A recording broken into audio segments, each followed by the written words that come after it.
யாத்ராகமம் 6ஆம் அதிகாரம். அப்பொழுது கர்த்தர் மோசேயை நோக்கி, நான் பார்வோனுக்கு செய்வதை இப்பொழுது காண்பாய். பலத்த கையைக் கண்டு அவர்களைப் போகவிட்டு, பலத்த கையைக் கண்டு அவர்களை தன் தேசத்திலிருந்து துரத்தி விடுவான் என்றார். மேலும் தேவன் மோசேயை நோக்கி, நான் யெகோவா சர்வ வல்லமையுள்ள தேவன் என்னும் நாமத்தினால் நான் ஆபிரகாமுக்கும் ஈசாக்குக்கும் யாக்கோபுக்கும் தரிசனமானேன். ஆனாலும் யெகோவா என்னும் என் நாமத்தினால் நான் அவர்களுக்கு அறியப்படவில்லை. அவர்கள் பரதேசிகளாய் தங்கின தேசமாகிய கானான் தேசத்தை அவர்களுக்கு கொடுப்பேன் என்று நான் அவர்களோடே என் உடன்படிக்கையையும் ஏற்படுத்தி இருக்கிறேன். எகிப்தியர் அடிமை கொள்ளுகிற இஸ்ரவேல் புத்திரரின் பெருமூச்சையும் நான் கேட்டு என் உடன்படிக்கையை நினைத்தேன். ஆதலால் இஸ்ரவேல் புத்திரரை நோக்கி, நானே கர்த்தர். உங்கள் மேல் எகிப்தியர் சுமத்தின சுமைகளை நீக்கி நான் உங்களை விடுவித்து உங்களை அவர்கள் அடிமைத்தனத்திற்கு நீங்களாக்கி ஓங்கிய கையினாலும் தண்டனைகளினாலும் உங்களை மீட்டு உங்களை எனக்கு ஜனங்களாக சேர்த்து கொண்டு உங்களுக்கு தேவனாயிருப்பேன். உங்கள் மேல் எகிப்தியர் சுமத்தின சுமைகளை நீக்கி உங்களை விடுவிக்கிற உங்கள் தேவனாகிய கர்த்தர் நான் என்று அறிவீர்கள். ஆபிரகாமுக்கும் ஈசாக்குக்கும் யாக்கோபுக்கும் கொடுப்பேன் என்று நான் ஆணையிட்ட தேசத்தில் உங்களை கொண்டு போய் அதை உங்களுக்கு சுதந்திரமாக கொடுப்பேன். நான் கர்த்தர் என்று அவர்களுக்கு சொல் என்றார். இந்த பிரகாரமாக மோசே இஸ்ரவேல் புத்திரருக்கு சொன்னான். அவர்களோ மனமடிவினாலும் கொடுமையான வேலையினாலும் மோசேக்கு செவி கொடாமற் போனார்கள்.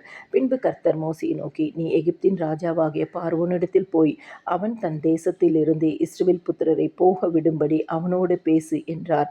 மோசே கர்த்தருடைய சந்நிதானத்தில் நின்று, இஸ்ரவேல் புத்திரரே எனக்கு செவி கொடுக்கவில்லை. பார்வோன் எனக்கு எப்படி செவி கொடுப்பான்? நான் விருத்த சேதனம் இல்லாத உதடுகள் உள்ளவன் என்றான். கர்த்தர் மோசேயோடும் ஆரோனோடும் பேசி இஸ்ரவேல் புத்திரரை எகிப்து தேசத்திலிருந்து அழைத்து கொண்டு போகும்படிக்கு அவர்களை இஸ்ரவேல் புத்திரரிடத்திற்கும் எகிப்தின் ராஜாவாகிய பார்வோனிடத்துக்கும் கட்டளை கொடுத்து அனுப்பினார்.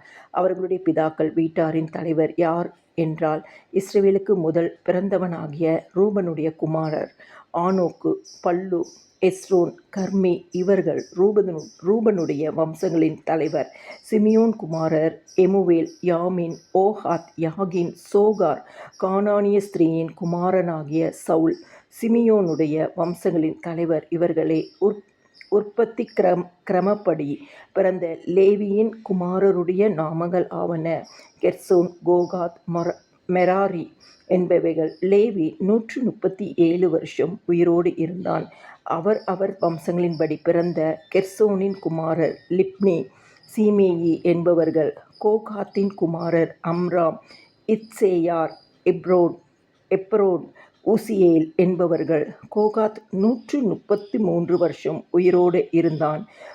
மெராரியின் குமாரர் மகேலி, மூசி என்பவர்கள். அவரவர் சந்ததியின்படி லேவியினுடைய வம்சங்களின் தலைவர் இவர்களே. அம்ராம் தன் அத்தையாகிய யோகேபேத்தை விவாகம் பண்ணினான். அவள் அவனுக்கு ஆரோனையும் மோசேயையும் பெற்றாள். அம்ராம் 137 வருஷம் உயிரோடு இருந்தான்.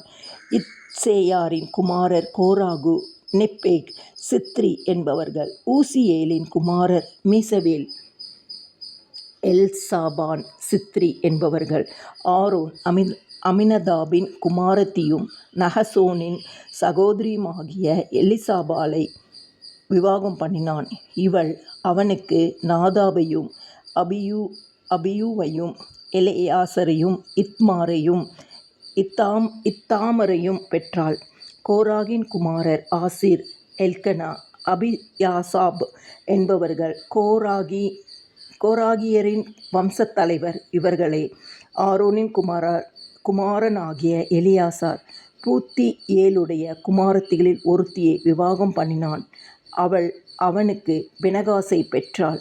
அவரவர் வம்சங்களின்படி லேவியருடைய பிதாக்களாகிய தலைவர் இவர்களே. இஸ்ரவேல் புத்திரரை அணியணியாய் எகிப்து தேசத்திலிருந்து நடத்தி கொண்டு போவதற்கு கர்த்தரால் கட்டளை பெற்ற ஆரோனும் மோசேயும் இவர்களே.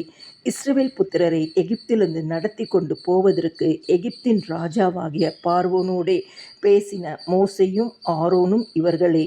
கர்த்தர் எகிப்து தேசத்திலே மோசேயோடு பேசின நாளில் கர்த்தர் மோசேயை நோக்கி, நானே கர்த்தர். நான் உன்னோடே சொல்லுகிறவைகளை எல்லாம் நீ எகிப்து ராஜாவாகிய பார்வோனுக்கு சொல் என்று சொன்னபோது மோசே கர்த்தருடைய